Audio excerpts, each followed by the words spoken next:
जी राम राम। गुरुजी, मैं ये पूछना चाहती हूँ कि राम जी के जो पिता सीगे दशरथ, वो हिरण का शिकार क्यों करते थे? जय श्री राधे राधे महाराज जी के प्रिय भक्तों, देखिए इस लड़की ने क्या पूछा गुरु जी से, आप लोग भी सुनकर हैरान हो जाएंगे। तो वीडियो को लाइक और चैनल को सब्सक्राइब कर लें गाइस। तो चलिए भक्तों, इस वीडियो को स्टार्ट करते हैं। जय श्री राधे राधे महाराज जी के प्रिय भक्तों। हिरण का शिकार क्यों करते थे? अच्छा, हिरण का शिकार क्यों करते थे? हाँ जी। जैसे आज के डॉक्टर अपनी कोई दवाई का एक्सपेरिमेंट वो चूहे पर करते हैं, ठीक है ना? हाँ जी। मेडिकल साइंस में आपने देखा सुना होगा, मेडिकल में हाँ जी। चूहे पर ही वो कोई दवाई, जो बच्चे पढ़ने जाते हैं उनका एक्सपेरिमेंट चूहे से कराते हैं। ठीक है। चूहे को ही फाड़ते हैं, फिर चूहे को ही सिलते हैं, टाँके लगाते हैं। यदि ये सक्सेस हो गया तो फिर आप आदमी का ऑपरेशन कर सकते हैं। मतलब बहुत सारे जगह से गुजरना पड़ता है। आज के मेडिकल साइंस में जैसे हम लोग चूहे पर एक्सपेरिमेंट करते हैं, उस जमाने में जो राजा होते थे वो हिरण को मारते थे ताकि उनको ये पता चले कि हम निशाना ठीक लगा पा रहे हैं कि नहीं। तो वो उस जमाने की एक शिक्षा थी। तो हर राजा महाराजा अपने शौक के लिए कि मैं अपनी विद्या ठीक से काम कर रही है तो कभी कभी जाते थे, रोज नहीं जाते थे। नहीं, मार के मतलब उनका क्या करते थे, क्यों? बस मारते थे। अच्छा। उनका जो हिरण था उसका सींग लाके अपने घर में सजाते थे।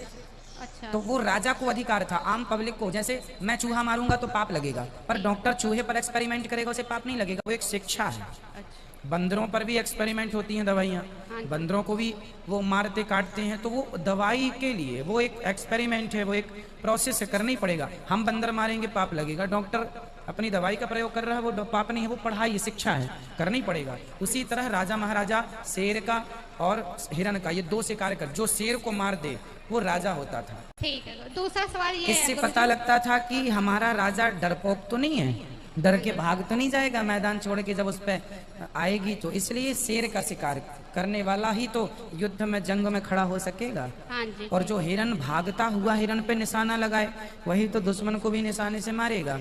इसलिए सब राजाओं की शिक्षा है एक प्रकार की, इसलिए मारते थे। राधे राधे। गुरुजी, मेरा प्रश्न है कि क्या लड़कियां रुद्राक्ष पहन सकती हैं? बिल्कुल पहन सकती हैं। किसमें, मतलब धागे में या किसमें? धागे में, जो आपके पास है। चांदी में पहने, सोने में पहने, धागे में पहने। जी गुरुजी। जय श्रीमान नारायण। नमो नमः आचार्य गुरुदेव। खुश रहिए। गुरुदेव, मेरा यह प्रश्न था कि जब हम भगवान की पूजा करते हैं तो हम आसन क्यों बिछाते हैं? आसन बिछाना जरूरी होता है। हम पूजा करते हैं तो आसन इसलिए बिछाते हैं क्योंकि पृथ्वी हमारी माता है जी। और हम पृथ्वी माता को पहले वस्त्र, आसन रूपी वस्त्र दे करके फिर उसके ऊपर माँ हमें अपने साड़ी, माँ पहले कपड़े पहनती है फिर हमें अपनी गोद में लेती है। उसी प्रकार हम आसन इसलिए बिछाते हैं क्योंकि आसन बिछाना पूजा में हमारे मन को केंद्रित करने में आसन का भी एक बहुत बड़ा योगदान होता है, मन के भटकाव। इसलिए आसन कोई भी ना हो, आसन पवित्र होनी चाहिए। वही हो जिस पे आप बैठते हो, उसी पे बैठ के खा लिया, उसी पे बैठ के पूजा कर ली, ऐसा नहीं। आसन शुद्ध होगी तो विचार भी शुद्ध होंगे। इसलिए आसन का बहुत बड़ा महत्व है। राधे राधे। राधे जी, आपसे मुझे एक सवाल करना है कि 2 साल पहले मेरे पापा खत्म हो चुके हैं और उसके बाद से ही हमारे घर में बिल्कुल भी कुछ भी अच्छा नहीं हो रहा। यहाँ तक कि मेरा भाई BMW में मैनेजर था, अब वो बिल्कुल भी ना काम पे जाता है और उसका दिमाग ऐसा हो गया है कि ना उसका किसी काम में मन लगता है और पागलों जैसी हरकतें करता है। ऐसा लगता है कि वो कहता है कि मुझे ना आत्महत्या करनी है। कहाँ है आपका भाई? भाई हम दिल्ली से हैं तो वो घर पे हैं, ना तो वो 1 महीने से ऑफिस जा रहे हैं और BMW में मैनेजर हैं। तो आप उनको बोलना कथा सुना करें। वो आपको मानते ही नहीं है, ना ही राधा कृष्ण भगवान को मानते हैं। मेरी मम्मी और पापा आपके बड़े भक्त हैं, वो हर महीने वृंदावन आते थे। मेरे पापा कोरोना में, उनको कोरोना हो गया तो वो खत्म हो गए और जब से ही हमारे घर में ऐसा कुछ हो गया कि कुछ भी अच्छा ही नहीं हो रहा, पता नहीं क्या हो गया हमारे घर में। उनको बोलना आए, एक बार मिले, मैं उनको समझाऊंगा। नहीं तो जैसे कहते हैं कि वो उनकी आत्मा को शांति नहीं मिली है, किस वजह से जो हमारे घर में हो रहा है। शांति के लिए कर लीजिएगा, कोई प्रयास कर लीजिएगा उनके लिए। आप कुछ बता दीजिए।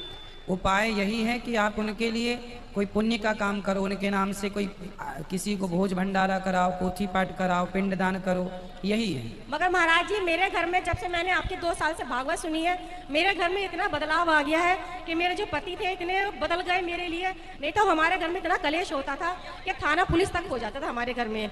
जब से मैं आपसे जुड़ी हूँ, सच्ची प्रभु जी आपसे कहती हूँ कि मेरी जिंदगी में बहुत बदलाव आ गया। खुश रहिए। बस आपकी कृपा चाहती हूँ। आपके भाई सुनेंगे वो भी बदल जाएंगे, जो भागवत सुनेगा वो बदलेगा, जी, बस जो अपना नहीं आशीर्वाद सुनेगा वो दीजिए। उसकी गारंटी नहीं है। जी। गुरुजी राधे राधे। जी राधे राधे। मैं आपकी कथा 9 महीने से सुन रही हूँ। और पहले मैं मांस मछली सब कुछ खाती थी। अच्छा। और जब 9 महीने से मैं सुन रही हूँ तो 4 महीने से मैं मीट मछली सब कुछ खाना छोड़ दी हूँ और आपका कथा देखती हूँ। लेकिन प्रॉब्लम यह है गुरुजी, मेरे सपने में ना पहले प्रेत आते थे, देखती थी मैं 8-10 वर्ष पहले से। लेकिन जब से मैं आपकी कथा सुनने लगी हूँ वो मेरी सपना खत्म हो गई। तब से कथा आप सुन रहे हैं तो आपके पास आने वाले प्रेतों का भी उद्धार हो गया। और प्रश्न एक है कि मैं अभी गोकुल गई थी तो वहाँ पे ना बोलते हैं कि 1 पाव के लिए आपको 1300 रुपया देना पड़ेगा। तो वैसे पंडित जी वहाँ से 1300 पैसे मांगते हैं। वो पंडा अपने ढंग से अपना काम करते हैं, अपने को सावधान रहना पड़ेगा बस। 13 मेरे से भी 1300 रुपये ले लिया, मेरे ननद से भी 1300 रुपये ले ली उस पंडित जी ने। तो पंडों का काम ही है ये। मैं बोल रही थी, बोला नहीं आपको देना पड़ेगा। अब 1 दिन का भोग लगाना चाहते हो तो आपको देना पड़ेगा। वो पंडा है, पंडों से आपको अपनी सावधानी अपने हाथ। हर जगह मतलब पैसा ही मांगते हैं वहाँ पे, हर जगह पैसा ही मांगते हैं। 1 से 500 2000 जितना देना है। यहाँ तो नहीं मांगते आपसे पैसे? नहीं, ये बात तो मैं भी बोलती, गुरुजी बोलती तो पैसा किसी को नहीं देना है, लेकिन ये तो पैसा ले लिए। किसने? वही पैसा। अब ले लिए सो आपने दिया सो लिया, वो जेब से थोड़ी निकाले हैं। नहीं, फिर उसने मांगा तो हमने दे दिया। हाँ तो बस फिर अब मांगा और दे दिया तो बोलने की जरूरत ही नहीं है। बोला कि 1 दिन का आपका मतलब 1 पाव। या फिर अपनी भाई आदमी लाखों मांगे पर उतनी दो ना जितनी आपकी श्रद्धा है। आप बोल देते 1300 नहीं, हम 13 रुपए देंगे तो भी काम बन जाता। गुरुजी आपके चरणों में कोटि कोटि प्रणाम। गुरुजी मेरा सवाल ये था कि जैसे घर गृहस्थी में रहते हुए आदमी अपने सारे कार्य भगवान को कैसे समर्पित करे। जैसे कि मैं अभी एक प्राइवेट सेक्टर में जॉब करता हूँ, सुबह निकलता हूँ, सुना जरूर है कि भगवान को सारे कार्य अर्पण करो, पर करे तो कैसे। जैसे बैंकिंग लाइन में हूँ प्राइवेट सेक्टर में, उसके लिए बताइए। आपकी शादी हो गई? यहाँ पत्नी है? हाँ जी। कहाँ है? तो आपकी पत्नी आपके चरणों में उसने आत्मसमर्पण कर दिया है कि नहीं? हाँ, वो भी भगवान को पूरा मानती है, सहयोग नहीं। अभी मेरे कुछ प्रश्नों का उत्तर दो, फिर मैं आपके प्रश्नों का उत्तर दूंगा। आपकी पत्नी ने आपके चरणों में समर्पण किया कि नहीं? मतलब सर गुरुजी समझा नहीं मैं क्या। समर्पण का मतलब ये है कि पत्नी आपकी हो गई, वो स्त्री, वो लड़की किसी बाप की बेटी अब आपकी हो गई। हाँ, पत्नी रूप में स्वीकार किया। हो गई ना। अब पत्नी को बुखार आ जाए, उसकी तबीयत खराब हो जाए तो वो दुख पत्नी के संग आपका भी हुआ कि नहीं हुआ? यदि पत्नी के पास कुछ वो जॉब करती है, सरकारी नौकरी में है, माना कि किसी की पत्नी, और कमाई करती है, तो वो धन पे भी आपका अधिकार हुआ कि नहीं? क्योंकि आप समर्पित कर चुके हैं। उसी तरह जब आप अपने आप को भगवान के चरणों में समर्पण कर देते हैं, मैं अपने आप को आप भगवान के चरणों में समर्पित कर दूंगा तो केवल मैं नहीं, फिर मेरा काम धंधा, बिजनेस, व्यापार, प्रॉपर्टी सब भगवान की हो जाएगी। फिर हम कभी ये ना माने कि ये हमारा है, सदा यही मान के कर्म करते रहें, प्रभु ये सब आपका है, तो मैंने अपने आप को सौंप दिया। जब हर चीज भगवान की हो जाएगी तो फिर अपने आप की वो हर समय जो आप करेंगे, हर क्रिया भक्ति हो जाएगी। एक गुरुजी छोटा सा सवाल और, कि जैसे मेरा प्राइवेट सेक्टर है, मुझे ना चाहते हुए भी झूठ बोलना पड़ता है, ना चाहते हुए सोचता हूँ कि झूठ मत बोलूं, पर फिर भी कहीं ना कहीं बोलना पड़ जाता है। तो उसके लिए ऐसा क्या काम है कि झूठ बोलना पड़ता है? मेरा जैसे बैंकिंग लाइन में है, इंश्योरेंस बेचना, लाइफ इंश्योरेंस, हेल्थ पॉलिसी। तो अच्छा, इंश्योरेंस में झूठ बोलना पड़ता है? हाँ, क्योंकि इतने हमारे अपोजिट वो होते हैं कि थोड़ा बहुत उसको 1-2 बढ़ा चढ़ा के कि हमारे ये फायदा है, ये है, तो झूठ बोला जाता है। गुरु कोशिश ये करिए कि सच बोलने से काम हो जाए। सच। गुरुजी मेरा प्रश्न ये है कि दुनिया में मतलब बहुत से इंसान ऐसे होते हैं जिनको पिछले जन्म की सारी बातें याद रहती हैं, वो कहाँ रहते थे, उनके माता पिता कौन थे, उनका नाम क्या था। ठीक है। तो वो पिछले जन्म में भी इंसान थे और इस जन्म में भी इंसान हो गया है, तो वो फिर वो 84 लाख योनियों वाली बात कहाँ गई फिर उसमें? कई बार कई इंसान, हाँ, जैसे मैं, हाँ, जैसे आप, यदि अच्छा कर्म करके जाएंगे, हाँ, तो अच्छा कर्म करने वाला तो अगले जन्म में इंसान ही बनेगा ना। अच्छा। अब कोई बुरा कर्म करके मरे तो उसे 84 का चक्कर मिलेगा। अब जैसे भरत जी, भागवत जी में कथा है, भरत जी जब मरे तो उन्हें मृग बनना पड़ा। हाँ।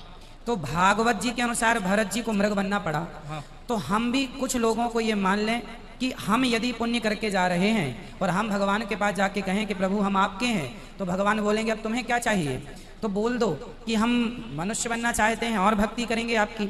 जैसे प्रहलाद जी, जैसे ध्रुव जी, ये पिछले जन्म में भी मनुष्य थे, इस जन्म में भी मनुष्य। जैसे मैं भक्ति करते करते यदि मर गया तो भगवान मुझे फिर अगला जन्म मनुष्य का देंगे, क्योंकि वो मेरी भक्ति की रफ्तार इस जन्म में वहीं से स्टार्ट होगी आगे चलने के लिए। तो सब ही 84 के चक्कर में पड़ते हैं, ऐसा नहीं है, पर 84 लाख होती है, ये सत्य है। तो 84 लाख में 4 लाख मनुष्य की होती है योनियां। हाँ। तो इसका मतलब तो ये हुआ ना कि 4 लाख बार मनुष्य बनेंगे हम। अब मनुष्य भी की वैरायटियां होती हैं ना। हाँ। अब जैसे मनुष्य हैं अलग अलग प्रकार के। हाँ। आप भी मनुष्य हैं, हम भी मनुष्य हैं, लेकिन इसमें अंतर है। बंदर भी कई प्रकार के, लाल मुंह का बंदर अलग, काले मुंह का बंदर अलग, दोनों बंदर हैं। ऐसे बंदर भी बहुत प्रकार के हैं, शेर भी बहुत प्रकार के, ऐसे मनुष्य भी आप और हम देखो भारतीय हैं तो अलग हैं, विदेश के मनुष्य अलग ही हैं, है ना। हाँ। कहीं किसी देश के मनुष्य बिल्कुल छोटे छोटे हैं, हाँ। है ना, किसी देश के मनुष्य बड़े बड़े हैं। तो ये योनियां हैं मतलब? ये योनियां ही हैं। आप ये समझ लो कि 84 लाख योनियों में मनुष्य की ये योनियां भी आ गई। जैसे मनुष्य की योनि में स्त्री योनि अलग है, पुरुष योनि अलग है, ठीक है। तो मतलब हम अगले जन्म में मनुष्य बनेंगे, ऐसा हो सकता है? ऐसा संभावना है, पर पूर्ण ये ना मान के चलें कि हम मनुष्य बनेंगे, वो कर्मों पर निर्भर है। श्रीमन नारायण गुरुजी, पहली बात तो मैंने सिर्फ एक बार आपको देखा, सीधा आया। जय श्री राधे राधे महाराज जी के प्रिय भक्तों, देखिए इस वीडियो में इन व्यक्तियों ने किस तरह के सवाल पूछे, तो आप लोग भी ऐसे ही वीडियो देखते रहें हमारे गुरु जी के, और वीडियो मिलते हैं अगले वीडियो में। तो आप लोग कुछ ऐसे ही वीडियो देखते रहें, क्योंकि आपको भी ज्ञान मिलता है, सद्बुद्धि मिलती है, और हमारे गुरु जी चाहते हैं कि हमारा कोई भी भक्त बेज्ञान ना हो, हर व्यक्ति को ज्ञान मिले। तो वीडियो को लाइक करते जाएं, चैनल को सब्सक्राइब भी करें गाइस। जय श्री राधे राधे महाराज जी के प्रिय भक्तों, चलिए इस वीडियो को यहीं पे समाप्त करते हैं, मिलते हैं अगले वीडियो में। जय श्री राधे राधे दोस्तों।